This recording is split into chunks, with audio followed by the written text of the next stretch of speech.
While I understand that I may not be the most likable person, whether or not it's because of my background, my family, the fact that I come from money, the fact that I'm being accused of being a scammer, whatever it may be, I have found it remarkably hurtful and sad that people have expressed anger and disappointment around the fact that I have found a reason or reasons to live. We've gone from Netflix documentary to soap opera within the span of 2 weeks. July 30th came and went. Now, he's not trending for disappearing. He's trending because he's more visible than ever. From engaged, arrested, and somehow a cosign from Noah Cyrus, how do we talk about mental health when it's used like a marketing strategy? In case you're not caught up, this is Joseph, the grifter, art bandit, liar, influencer, and so much more. I'm not kidding. The list goes on. If you want details, you can click here to watch part 1 and then come back to join us.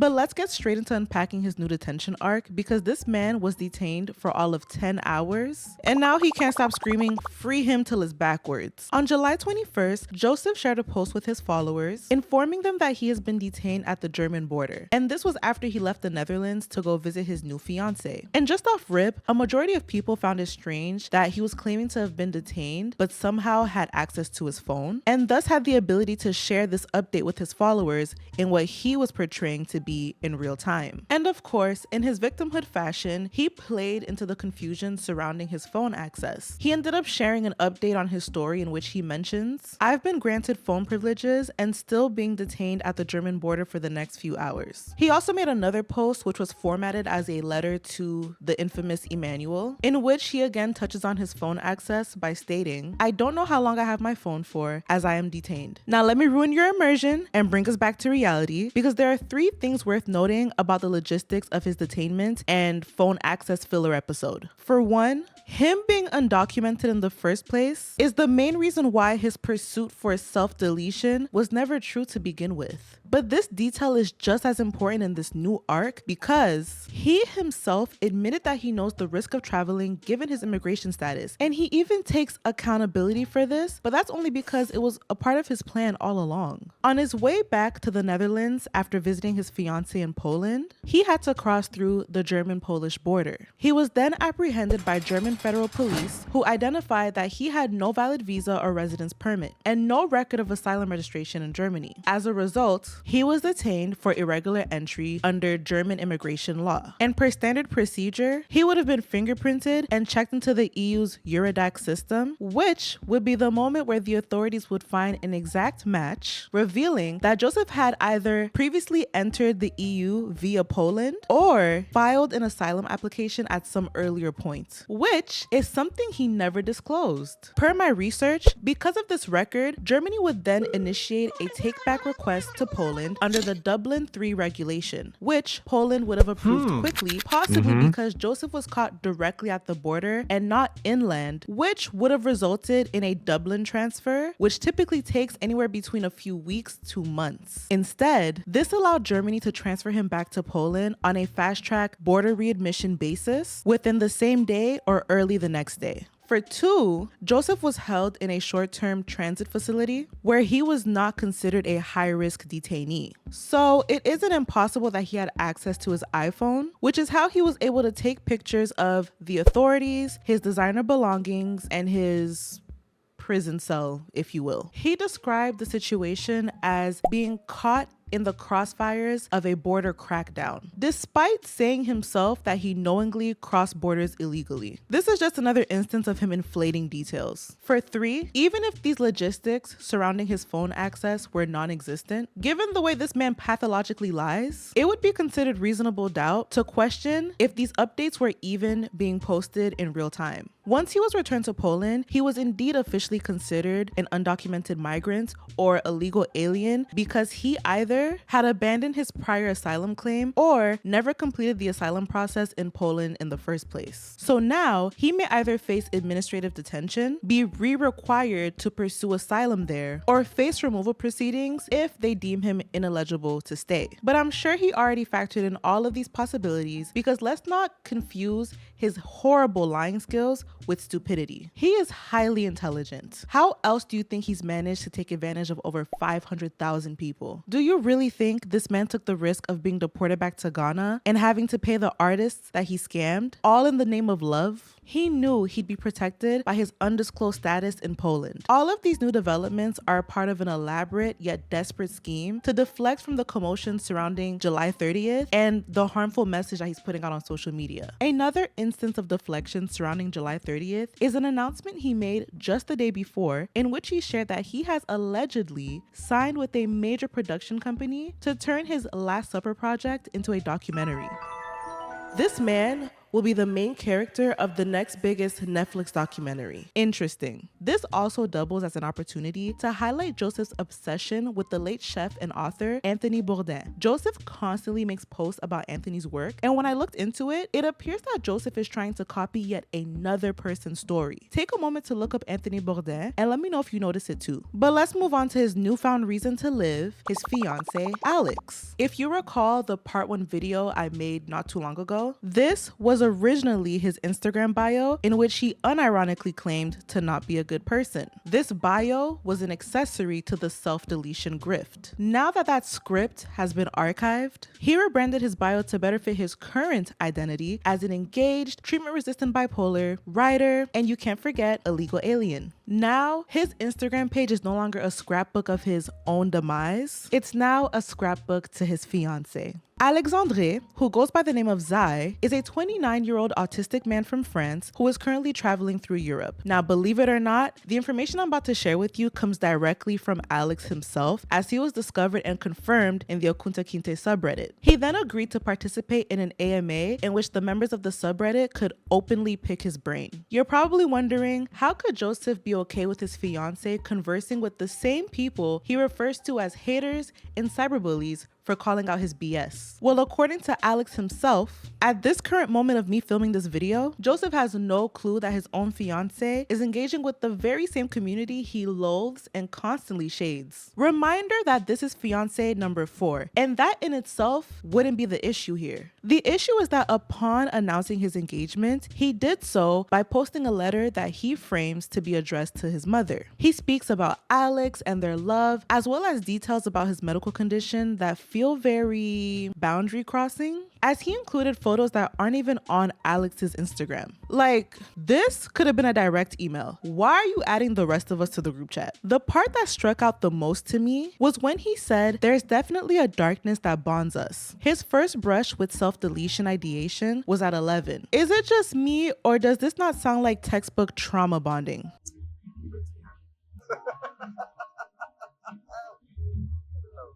There's a pattern forming where Joseph takes on the identity of a sponge, and he just soaks up other people's pain and hardships and uses it to garner sympathy through them or to frame an adjacent story of his own, handpicking specific details and paraphrasing them to work in favor of his desired image. Now, there's speculation that his fiancée is his new supporting character, similar to his sidekick Illy, but I'm just gonna give him the benefit of doubt and conclude that he really does not understand what he's getting himself into. And besides, it's important to realize that his fiancée is supposed to cause distraction. He's his new lover and decoy. Do not lose sight of the goal to bring awareness to those who are still brainwashed by Joseph's grift. And speaking of Illy, if you're wondering what him being stuck in Poland means for the FUI dinners, can you tell me, oh, someday that meal will be my last? I could be hit by a bus. I could be struck by lightning. What the bloody hell was that? On July 29th, Joseph announced that the dinner grifting franchise continues to live on as they are now pivoting to overcharging people virtually. And just take into account that while he was sliding down walls for 10 hours in timeout with access to his phone, he missed a few virtual dinners he committed to, and instead of rescheduling, he posted on his story asking for those affected to remind him so they can reschedule, and he did so by using a close-up photo of his fiance's wheelchair. It is so manipulative to put the responsibility onto your customers by singing, "Woe is me, jail was just so treacherous." And here's a picture of my fiance's wheelchair, by the way, because don't forget, he's sick. But if you really want to meet, instead of just letting me pocket the money you work hard for, I guess you could message me or whatever. Now, I really want to cover the July 30th confusion because as the date approached, many people were flooding his comments, asking him if he's still going through with his schedule self-deletion and whatnot. And remember, I told you guys back in part 1 that he will gaslight the internet when it comes to this date not being his, and that's exactly what's going on. If you go through his entire Instagram right now, you will not see a single mention of July 30th in his videos or captions. All that's left that mentions the date is anything pertaining to Emmanuel. And by the way, following all the scrutiny he's been facing about July 30th and Emmanuel, and no one ever seeing Emmanuel, no one believing if Emmanuel is real, he posted a picture just the other day alleging that it's Emmanuel. And so again, I can't really say whether he exists or not. Do what you will with that information. And one last thing pertaining to Emmanuel, don't forget that his entire page, if you scroll through it, you will see multiple posts referring to Emmanuel and the fact that he will be leaving Earth on July 30th. And even in the recent days leading up to that date, he would bring up Emmanuel. And this is after he said not too long ago that he would no longer speak about Emmanuel. But as soon as the date that everyone thought was his started to approach, he brought Emmanuel back to life on his page. But isn't it interesting how once the day actually came, he didn't bring up Emmanuel not once. And his response to someone asking him about Emmanuel is actually a promotion for his Substack, which is behind a paywall. While his dear friend was allegedly being put to rest, he was out having dinner for free with kind-hearted strangers. And don't get me wrong, I fully understand that people grieve differently, but the performativeness surrounding Emmanuel's story and his complete disregard once the day actually came, that just helps further illustrate the person that Joseph really is. If Emmanuel really does exist and he really is going through a self-deletion, may his soul rest in peace. But let's take a second to truly analyze this because this is top tier gaslighting. So some way, somehow, a majority of people recall him claiming July 30th as his assigned date to receive assisted self-deletion. Surely, we all made this up because prove it. It's not anywhere on his page. So as a collective, we all confuse Emmanuel's date as being his own, right? But walk with me here. If we're all just so delusional, why is it that Joseph didn't correct the current articles that mentioned July 30th being his scheduled date to leave Earth? He allegedly shared and reposted them because, good or bad, publicity is publicity to him. And whether this was correct or not, the narrative that he too would be gone on the 30th benefited him because it deepened the sympathy that he was already receiving from his followers. And now that he's thankfully still here, he's doing exactly as I predicted in my last video. He's telling everyone that he never said that this was his date and that any journalist who says otherwise is just lackadaisical and that it was always meant to be the date for his friend Emmanuel. You mean to tell me that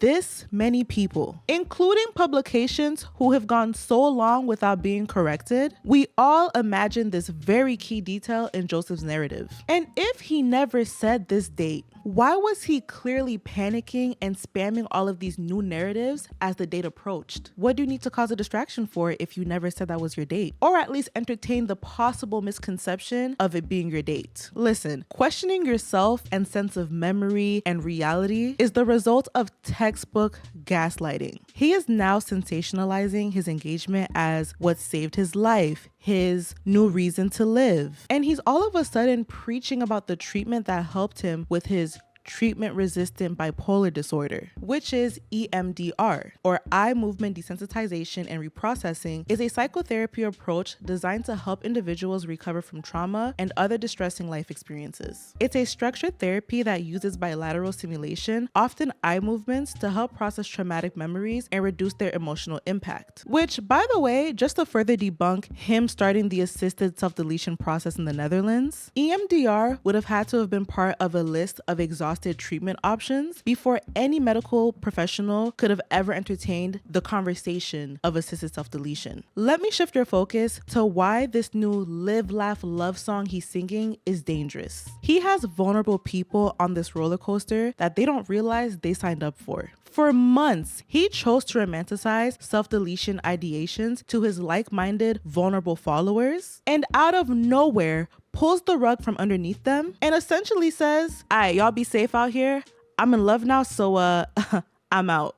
Do we not see how detrimental that could be for whoever's been deeply following and resonating with him for all this time? Now, I have to talk about another recent development. There is a YouTube channel that uploaded an interview with Joseph, and conveniently after videos exposing him are doing numbers on the internet. It's just odd timing to me, but nonetheless, this interview emphasizes the point I made in the previous video when I said that as a bare minimum, platforms need to do their research on this fraudulent scammer before choosing to irresponsibly glorify and coddle him. And it doesn't help that he has celebrity endorsements to help him further push his narratives. First, SZA, and now Noah Cyrus. But anyways, I watched this interview so that you don't have to. So let's just look at some of the key moments that I took note of when I watched this interview. What are you doing here in the Netherlands? It's a very layered question. I felt that finding non-violent solutions to deal with my treatment-resistant bipolar disorder, the best solution would be here, in a place like the Netherlands where medically assisted death is legal. And I want to make something very clear. I appreciate, acknowledge, and celebrate people who are able to live with their chronic mental disorders. I really think it's beautiful. And what I've always believed in is the right to choose, you know? If you want to live or die. Yes, the right to choose if you want to pursue that path. I mean, you don't choose ultimately. You have to be approved for euthanasia, right? It's not something that so whenever I see in my comment section, because again, I understand that ignorance is in high demand. And also one thing that my presence on social media has taught me is that very few people actively engage in critical thinking or basic comprehension skills. But that, and I mean that in the most earnest way, whenever people ask, so when am I choosing a date? It's an oxymoron. I can't choose a date. Does he know what an oxymoron is? Last time I checked, an oxymoron is when two words directly contradict each other. Where was the oxymoron? The reason why I care to come and speak to any journalist knowing the agenda that they have is for my agenda to normalize these discussions at the risk and detriment of being perceived as doing this for clout or for attention. Now let's get one thing clear. He does an amazing job on his own at showing his thirst for attention and clout. It's funny because throughout this interview, you can tell that this was his moment to address all of the comments that he's blocking people for. So the key words here are like attention, clout. It's these journalists who are portraying him. Come on now. I mean, those who say I'm doing this for attention are right. It's attention for a cause dear to my heart. So that's why. Yes, it is for attention in that regard. But I don't really care to profile myself in the context of pursuing assisted euthanasia because I am more than that as a person. I think people like to jump to the lazy conclusion that my page glamorizes suicide as opposed to celebrates what it means to be alive and to connect with people at a really meaningful level through food. Recently, I saw, a mother who was kind of begging you on Instagram to please stop posting this. Yeah. Please stop doing this. My daughter has depression. She's young. She's kind of like being encouraged in this direction, so would you take it down? Yeah. And I think you put like a poll up on Instagram to see if your audience wanted you to stop sharing this vulnerability or keep it going. Yeah. And I was surprised to see like overwhelmingly so many people wanted you to keep going, sharing. to keep sharing. Yeah. Well, I guess like first question to me though is like, do you worry about her daughter? So I worry about everybody who is navigating chronic mental disorders. So I worry about that woman's daughter. Right. I worry about my friends.